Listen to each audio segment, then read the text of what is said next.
தேவும் மாயாவும் சின்ன வயசுல இருந்தே ஒன்னாதான் இருக்காங்க. தேவுக்கு சின்ன வயசுலயே சமைக்கிறதுனா ரொம்ப பிடிக்கும். அவன் சமைச்சா மாயாக்கு ரொம்ப பிடிக்கும்ன்றதால அந்த சின்ன வயசுலயே அவனுமே மாயாக்காக சமைக்க ஆரம்பிச்சிடுறான். இவங்க ரெண்டு பேருமே சின்ன வயசுல இருந்து ஒன்னாதான் தூங்குவாங்க. மாயாவும் நைட்டு யாருக்கும் தெரியாம தேவ் கூட வந்து தூங்கிட்டு காலையில எல்லாரும் எந்திரிக்கிறதுக்கு முன்னாடி எந்திரிச்சு போயிடுவா. காலையில முதல் வேலையை தேவுக்கு பிடிச்ச கடையில இருந்து டீ வாங்கிட்டு வந்து கொடுத்துட்டு இப்ப தேவை எழுப்பி எனக்கு பசிக்குது ஏதாவது சமைச்சு கொடு அப்படின்றத கேட்கறா. இப்ப தேவமே அவளுக்காக சமைக்கிறதுக்காக போயிடுறான். இதெல்லாம் பாக்குற தேவோட அப்பாவுமே எப்ப பாரு பொண்ணுங்க மாதிரி சமைச்சுக்கிட்டு இருக்கேன்னு சொல்லி திட்டிக்கிட்டு இருக்காரு. இதுல என்ன அங்கிள் பொண்ணு பையன் வித்தியாசம் பாக்குறீங்க, அவனுக்கு திறமை இருக்கு, நீங்க வேணா சாப்பிட்டு பாருங்க அப்படின்றத சொல்றா. தேவ் அந்த மாதிரி கிச்சன்ல இருந்து சமைக்கிறது அவங்க அப்பாக்கு சுத்தமா பிடிக்காது.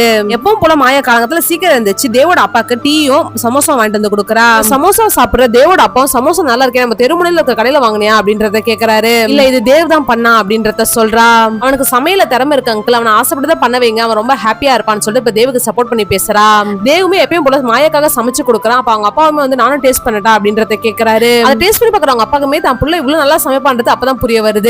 அப்பாவே இப்ப ரொம்ப எமோஷனல் ஆயிட்டு உனக்கு சமையல் பத்தி தானே படிக்கணும், படி நீ ஆசைப்பட்டதை பண்ணுடா அப்படின்றத சொல்றாரு. இதை கேட்கிற மாயாக்கும் தேவுமே பயங்கரமா ஹாப்பி ஆயிடுது.